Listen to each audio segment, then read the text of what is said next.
The grabber's mask has interchangeable parts: a smile, a frown, a blank face, and devil horns. Each one represents a different stage in his ritual, a different persona, a different role he's playing in the game he forces his victims to participate in. And once you understand what each mask means, the black phone becomes more disturbing, because the masks aren't just for intimidation, they're ritual tools. Each configuration serves a specific occult purpose in the process of breaking down his victims. If you're here for hidden symbolism in cinema, subscribe to Occult Cinema and join the Seekers. You're in the right place.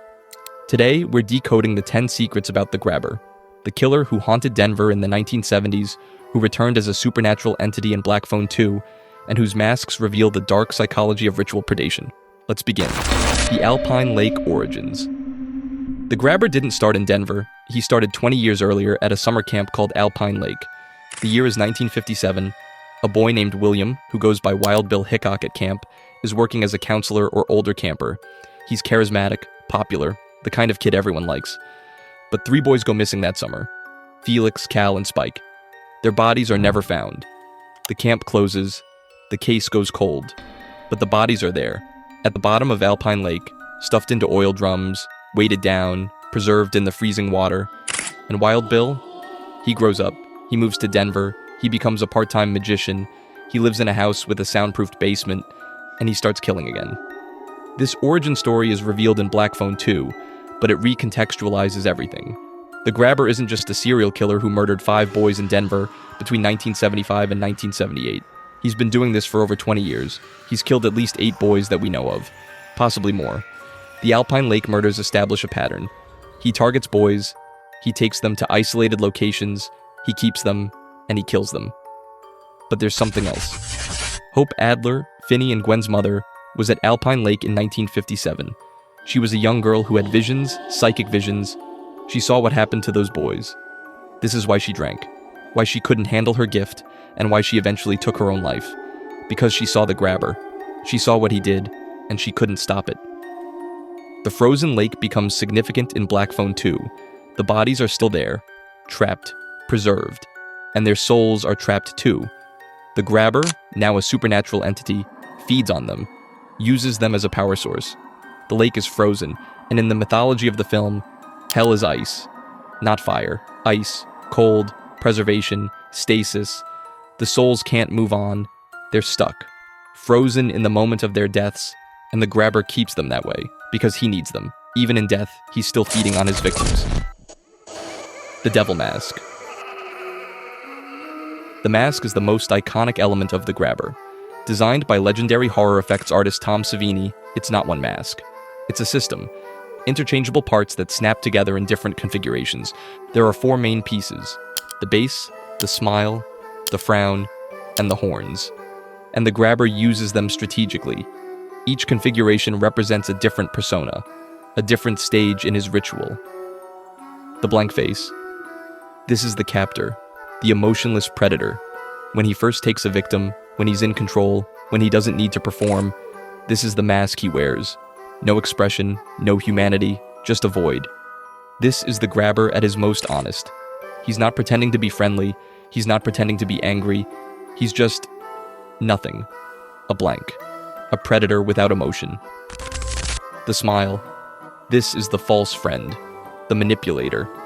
When he wants to seem non-threatening, when he's playing the nice guy, when he's trying to lure the victim into a false sense of security, he wears the smile. But the smile is wrong. It's too wide, too fixed. It's a mask of friendliness, but there's nothing friendly underneath. The frown. This is the punisher, the disciplinarian. When the victim breaks the rules, when they try to escape, when they play the game wrong, the frown comes out. This is the grabber as angry father figure, as judge, as executioner. The frown is disappointment, the promise of violence. The horns. This is the most disturbing configuration. The devil, the demon, the self-aware monster. When the grabber wears the horns, he's not pretending anymore. He's not playing a role, he's embracing what he is. He's the devil, and he knows it, and he wants you to know it. The horns appear at the end of the ritual, when the game is over, when the victim has failed, when it's time for the final act. In occult traditions, masks are used in ritual magic to invoke different spirits, different aspects of the self, different energies. Shamans wear masks to become the animal or god they're channeling. Priests wear masks to embody the divine. The grabber's masks work the same way. He's not just hiding his face, he's invoking different personas, different aspects of his predatory nature. Each mask is a ritual tool that allows him to play a specific role in the psychological torture of his victims. And the interchangeable parts mean he can shift personas instantly. One moment he's the blank-faced captor, the next he's the smiling friend, then the frowning punisher, then the horned devil. The victim never knows which version they're dealing with, and that uncertainty is part of the torture. The basement explained. The basement is soundproofed, completely. You can scream as loud as you want and no one will hear you. Not the neighbors, not Max, the grabber's brother who lives upstairs, no one. It's cut off from the world, isolated. A pocket dimension where the normal rules don't apply. In Greek mythology, the underworld is the realm of the dead. To get there, you have to cross the river Styx. You have to descend. And once you're there, you can't leave unless the gods allow it. The basement in the Black Phone functions the same way. It's the underworld. And the grabber is Hades, or Charon, the ferryman who transports souls to the land of the dead. When a boy is taken, when he's brought down those stairs, he's crossing the threshold. He's entering the realm of death. And the only way out is through the grabber's game, or through death itself. But there's something else in the basement. The Black Phone, it's disconnected. It hasn't worked since the grabber was a child. The cord is cut. There's no dial tone, it's just a relic. A piece of junk hanging on the wall, but it rings anyway. And when Finney answers, he hears voices. The voices of dead boys. Boys the grabber killed. Boys whose bodies were buried, whose souls are trapped, whose spirits are still connected to this place. The phone is a necromantic tool, a device for communicating with the dead. In occult traditions, necromancy is the practice of speaking to spirits, summoning the dead, asking them for knowledge or guidance. The Black Phone does exactly that. It's a conduit between the world of the living and the world of the dead. And the dead boys, Bruce, Billy, Griffin, Vance, Robin, use it to reach Finney, to help him, to guide him. The dead boys in the Black Phone are guides. They've crossed over. They're in the underworld. But they're reaching back to help the living, to guide Finney through the same journey they failed to complete. Each boy gives Finney a piece of the puzzle, a piece of the escape plan. Bruce tells him about the cable buried in the dirt. Billy tells him to pack the phone with dirt to use as a weapon. Griffin tells him about the combination lock. Vance tells him to fight back. Robin teaches him how to fight. Individually, none of these pieces would be enough. But together, they form a complete plan, a map out of the underworld. The basement is the land of the dead. The phone is the tool of communication. The grabber is the guardian. And the dead boys are the guides. And Finney? He's the hero who has to complete the catabasis, the descent into the underworld, and the return to the living world. But first, he has to survive the Naughty Boy game. The Naughty Boy game. The grabber doesn't just kill his victims, he plays a game with them first. He calls it the Naughty Boy game. Here's how it works. The door to the basement is left unlocked, not wide open, just unlocked. The victim discovers this. Maybe by accident. Maybe by testing the door over and over until they realize it's not locked anymore. And they think, this is my chance. This is how I escape. So they open the door, they start to leave, they climb the stairs, and the grabber is waiting. He's been waiting the whole time, because the unlocked door isn't a mistake. It's a trap. It's part of the game. And now the victim has broken the rules. They've tried to escape, they've been naughty, and naughty boys get punished. The grabber takes off his belt, and he beats them, whips them, punishes them for trying to leave. This is psychological torture. The victim is given hope, the unlocked door, and then that hope is weaponized against them. The escape attempt becomes the justification for violence. But it's more than just psychological torture. It's a ritual. In occult traditions, rituals require consent. Not explicit consent, but participation. The victim has to transgress. They have to break a rule. They have to take an action that justifies the punishment. This is why the door is unlocked. The grabber needs the victim to try to escape. He needs them to play the game, because if they don't play, he can't win. If you don't play, he can't win. This is what one of the dead boys tells Finney. The game only works if you participate. If you try to escape, you're playing his game. And he's designed the game so you lose. The belt is also significant. In many cultures, the belt represents authority, discipline, the father's right to punish. The grabber uses the belt to assert dominance, to break the victim's will, to establish himself as the authority figure. But there's something else. The naughty boy game is never the end. It's the beginning. The punishment is just the first stage. After the belt, after the beating, there's something worse. The film never shows us what comes after. But the implication is clear. The game escalates, the punishment gets worse, and eventually the victim dies. Or they escape. Which is what Finney does. Because Finney refuses to play the game the way the grabber designed it. The black phone explained, "The phone is black, rotary dial, old-fashioned, it hangs on the wall of the basement, the cord cut, disconnected from any network. It hasn't worked in decades. The grabber himself says it hasn't rung since he was a kid. But it rings for Finney. The first time, Finney is alone in the basement. He hears it, a faint ringing. He looks at the phone, it's ringing. He picks it up, and he hears a voice, a boy's voice, distorted, distant, like it's coming from very far away. Don't go upstairs. It's Bruce Yamada, the baseball player, one of the grabber's previous victims. He's dead.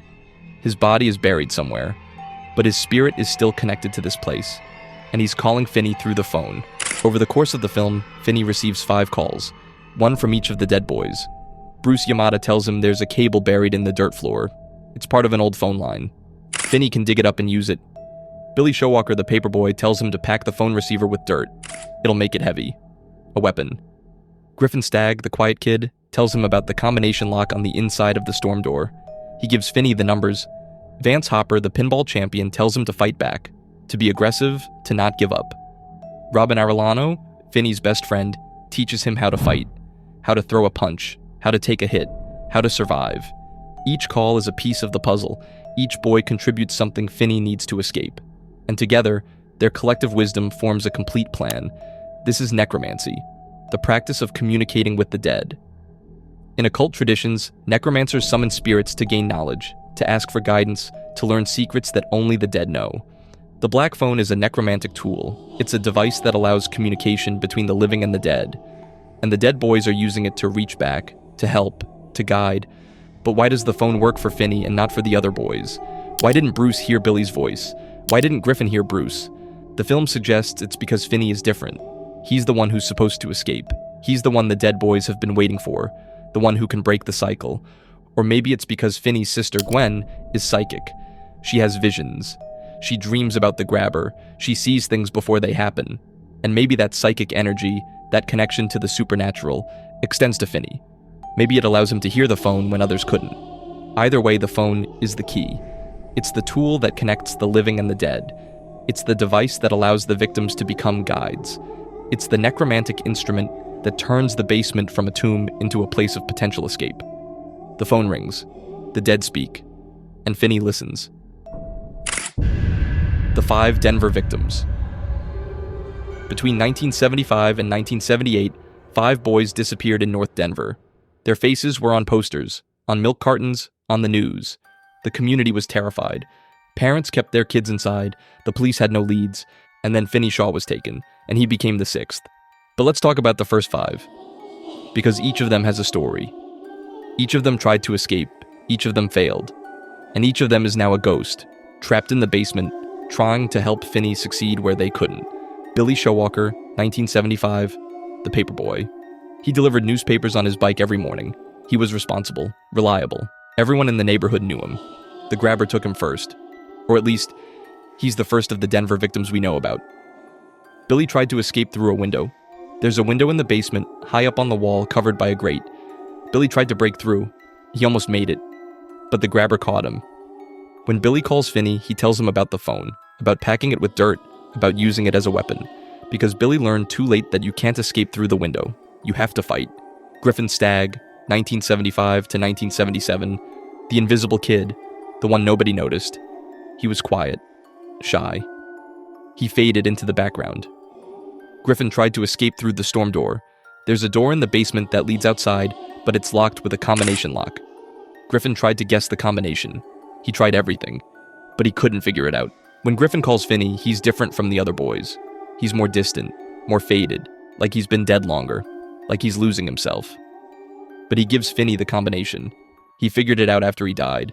and now he's passing that knowledge on.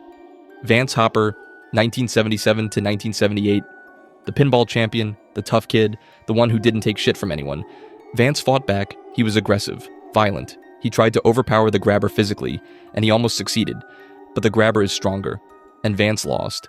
When Vance calls Finney, he's angry, frustrated.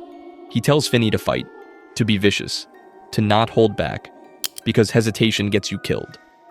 Bruce Yamada, July 1978, the golden boy, the baseball star, the kid everyone loved. He was good at everything. Popular, confident. Bruce tried to dig his way out. There's a cable buried in the dirt floor, part of an old phone line. Bruce found it. He tried to use it, but he didn't know what to do with it. When Bruce calls Finney, he's the first. He's the one who warns Finney not to go upstairs. He's the one who tells him about the cable. He's the one who starts the chain of guidance. Robin Arellano, November 1978. Finney's best friend. The fighter. The protector. Robin taught Finney how to stand up for himself, how to throw a punch, how to not be afraid. Robin fought the grabber. He fought hard. But it wasn't enough. When Robin calls Finney, it's the most emotional moment in the film, because this isn't just a dead victim helping a stranger. This is Finney's best friend, his brother, the person he loved most. And Robin tells him, "You're going to have to be a fighter, like me." Robin gives Finney the final piece, the courage, the will to fight, the knowledge that he can win. 5 boys, 5 failures, 5 ghosts. But together, they give Finney everything he needs to succeed.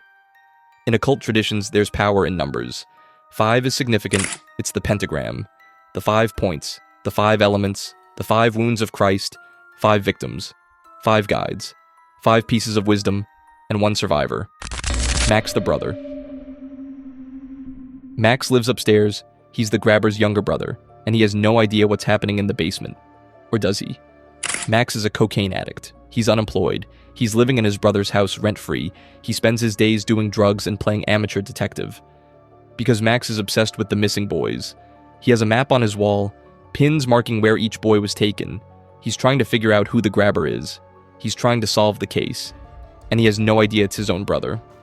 Or maybe he does. Maybe on some level he knows. But he can't face it. So he numbs himself with cocaine. He distracts himself with his investigation. He looks everywhere except the one place he should be looking, his own basement. This is willful blindness, the refusal to see what's right in front of you because the truth is too horrible to accept. In occult symbolism, blindness represents ignorance, the refusal to see, the choice to remain in darkness. Max is blind, not literally, but spiritually, psychologically, he's chosen not to see. Because seeing would mean confronting the fact that his brother is a monster, that he's been living with a serial killer, that he's complicit even if he didn't know. But eventually, Max does see. He goes down to the basement. He finds Finney. He realizes the truth. And the grabber kills him. With an axe. He was my idiot. That's what the grabber says about Max. Not my brother. Not my family. My idiot. Max's death is significant because it represents the cost of willful blindness. He could have stopped this. He could have looked in the basement years ago. He could have saved those boys. But he didn't. He chose not to see. And that choice killed him. In the occult, there's a concept called the dweller on the threshold. It's the guardian that stands between you and enlightenment. The thing you have to face before you can move forward. Max is the dweller on the threshold. He's the obstacle. The blind witness. The one who could have helped but didn't. And his death is the price of that blindness. Finney's escape. Finney has all the pieces now. The cable from Bruce, the dirt-packed phone from Billy, the combination from Griffin, the fighting spirit from Vance, the courage from Robin, and he has one more thing, his own intelligence, his own will to survive. The grabber comes down to the basement. He's wearing the horned mask, the devil. This is the final stage, the end of the game. But Finney doesn't play by the grabber's rules. He uses the cable to trip the grabber. He uses the phone as a weapon, smashing it into the grabber's head. He fights back with everything Robin taught him, and then he does something the grabber doesn't expect. He lures the grabber to the window with the grate, the window Billy tried to escape through, and Finney slams the grabber's ankle into the grate. The metal bars break the bone. The grabber collapses. Finney wraps the phone cord around the grabber's neck, and he strangles him, pulls tight, doesn't let go. The grabber dies, choking, defeated. And as he dies, the phone rings one last time. All 5 boys speak at once. A chorus of the dead, celebrating, thanking Finney, saying goodbye. Finney has broken the ritual. He's escaped the underworld. He's defeated the Guardian. He's completed the catabasis and returned to the world of the living. But he didn't do it alone. He did it with the help of the dead, with the collective wisdom of the victims who came before him. This is ancestor magic. The idea that the dead can help the living, that those who came before can guide those who come after. Finney's escape isn't just a physical escape, it's a spiritual victory. He's broken the cycle, he's freed the souls of the dead boys, he's ended the grabber's reign. Or has he? Black Phone 2. The Grabber returns. Black Phone 2 takes place years later. Finney is older, Gwen is older. They've moved on, or tried to. But the Grabber isn't gone. He's back, not as a man, as something else. A ghost, a demon, a supernatural entity. He's haunting Gwen's dreams, invading her visions, and he's more powerful than ever. Because the Grabber is feeding on the souls of his first victims. The 3 boys from Alpine Lake, Felix, Cal, Spike. Their bodies are still at the bottom of the frozen lake, and their souls are trapped, frozen, preserved.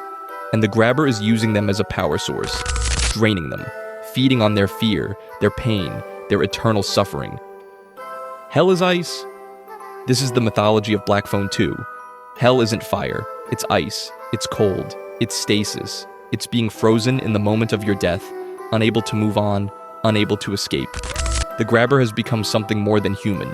He's a demon now, an entity, and he's coming for Finney and Gwen. To stop him, they have to go back to Alpine Lake. They have to find the bodies. They have to free the souls. And they do. They recover the oil drums. They bring the bodies to the surface. And the moment they do, the souls are freed. And the Grabber? He's pulled back into the frozen lake, trapped, imprisoned in the ice, forever. The film ends with the Grabber frozen beneath the surface, his face pressed against the ice, his eyes open, staring up. He's not dead. He's trapped, suspended, waiting. Because in the mythology of the Black Phone, evil doesn't die. It just gets contained, frozen, held in place, but it's always there, always waiting, always ready to return. Why he endures. The Grabber is based on a real archetype, the child predator, the boogeyman, the monster who takes children and never brings them back. Every culture has a version of this figure, the child stealer, the thing that comes in the night, the stranger with candy, the man in the van. The Grabber is all of them. He's the universal predator, the nightmare every parent fears, the monster every child is warned about. And the mask makes him anonymous, faceless. He could be anyone, your neighbor, your teacher, your uncle, the man at the grocery store. That's why the mask is so effective. It's not a specific face, it's a blank, a void, a placeholder for every predator who's ever existed. The basement is every hidden place, every soundproofed room, every isolated location where children disappear and are never found. The victims are every stolen child, every missing person poster, every unsolved case, every family that never got closure. And the Black Phone? It's the hope that the dead can still speak, that the victims can still be heard, that their voices matter, that they can help the living even after they're gone. The Grabber endures because the archetype endures. As long as there are predators, as long as there are children in danger, as long as there are basements and masks and games designed to break the innocent, the Grabber will exist. Black Phone 2 ends with him frozen in the lake, trapped, but not destroyed. Because you can't destroy an archetype. You can only contain it, freeze it, hold it in place. But it's always there, always waiting, always ready to thaw. The Grabber is eternal, and that's the real horror. The Grabber is one of the most disturbing villains in modern horror. Not because he's supernatural, though he becomes that in Black Phone 2, but because he's real. He's every predator who's ever taken a child, every monster who's ever hidden behind a mask of normalcy, every killer who's ever played games with his victims before ending their lives. Ethan Hawke's performance is chilling because he makes the Grabber human, pathetic even. He's not a superhuman force, he's a man, a broken, twisted man who needs control, who needs power, who needs to dominate the innocent to feel alive. The masks are ritual tools. Each configuration represents a different stage in his psychological torture. The blank face, the smile, the frown, the horns. Each one is a persona, a role, a piece of the game. The basement is the underworld. The phone is the necromantic tool. The dead boys are the psychopomps. And Finney is the hero who completes the catabasis and returns to the living world. But the grabber doesn't die. Not really. He's frozen, trapped, contained, but not destroyed. Because evil like this doesn't die. It just waits. Subscribe to Occult Cinema for more hidden symbolism in the films you thought you knew. And remember, the phone is always ringing, the dead are always speaking, and the basement door is always unlocked. The question is, will you answer?